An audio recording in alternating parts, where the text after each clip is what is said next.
Hey you guys, what is going on? It's your girl Cobbs, and I am back with you for another video. So I know there has been a lot of back and forth on ASA and a lot of changes and updates, and it looks like we're moving in a positive direction for our PC folks. So I wanted to take a minute to take a deeper dive on console and see if we could figure out what is going on, when we can expect a due date, and why it was delayed. I think the console delay has been overshadowed by a lot of the issues that ASA is currently facing, including official servers not working, unofficial servers not working, and Nitrado. That being said, cross-platform was one of the big pulls and the big hype points for ASA, and it just went ahead and dropped without one of the biggest features of the game. So, buckle up, we're going to take a deeper look at what happened with console and see if we can suss out what's going on. So, Studio Wildcard released a message saying that console was officially delayed due to critical issues found in the multiplayer version of the game. My running theory is that the admin passwords were all pass1, but who knows. All kidding aside, ASA had a deadline to reach. If ASA hadn't been dropped by October 31st, Nitrado would have had all exclusivity rights to ASC servers. Keeping that in mind, I'm wondering if they didn't know ahead of time that multiplayer wasn't going to work, and they went ahead and dropped PC anyways just to make the deadline. I'm no expert in game development, but I can imagine that managing one platform versus managing 3 cross-platforms would be a lot easier. Especially if you assume that they went into this knowing they were going to have to do a lot of work on multiplayer. I've had a lot of people point out that ASA is still in early access, meaning that Studio Wildcard didn't meet their deadline with Nitrado for October 31st. That being said, I disagree with that. Yes, ASA is in early access, but Studio Wildcard and Snail Games can make money off of the purchases. I think the fact that they are able to make money and sell the game means they did fill their contractual obligations to Nitrado. Again, if you assume that Studio Wildcard knew ahead of time that ASA's multiplayer would be almost unplayable, then it would have made no sense for them to drop it in early access if that wouldn't fulfill the contractual obligations with Nitrado. If putting it in early access and making it purchasable still doesn't fulfill those contractual obligations, then why did they release it early?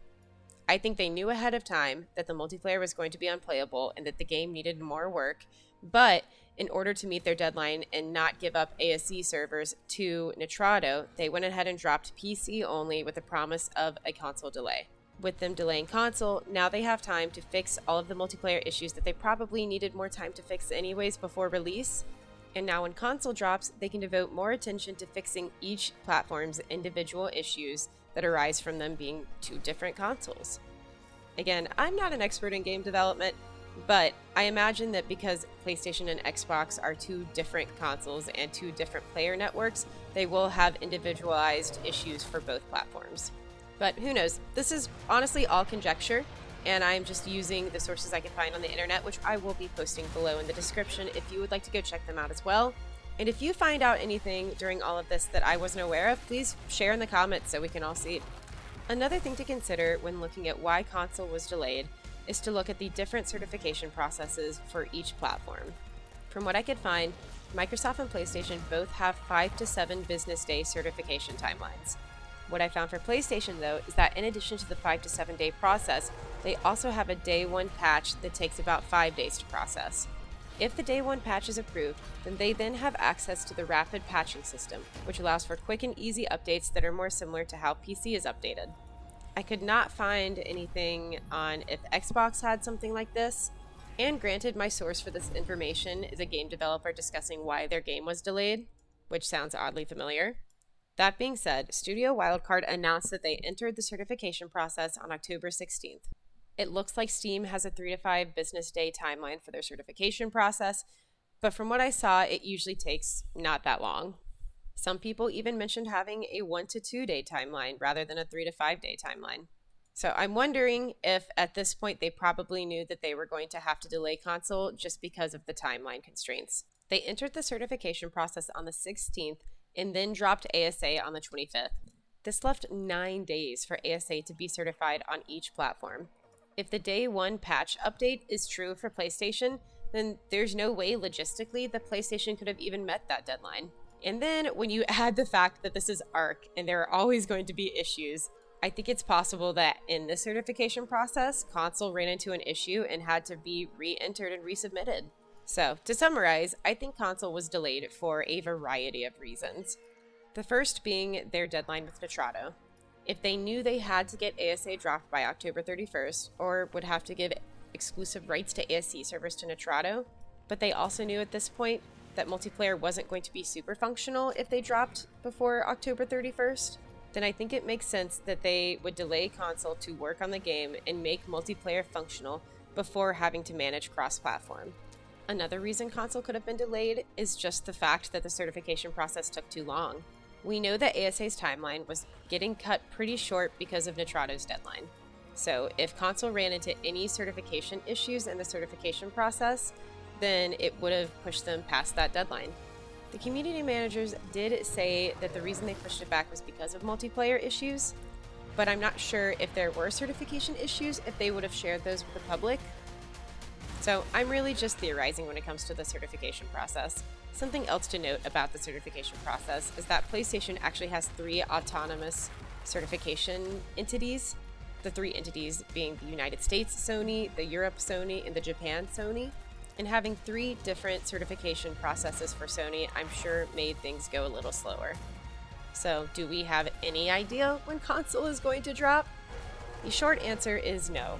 The unfortunate answer is I don't think console is going to drop until official servers are up and running. And I don't mean up and running as in you can access them. I mean up and running as in they are not going to drop every 2 to 3 hours.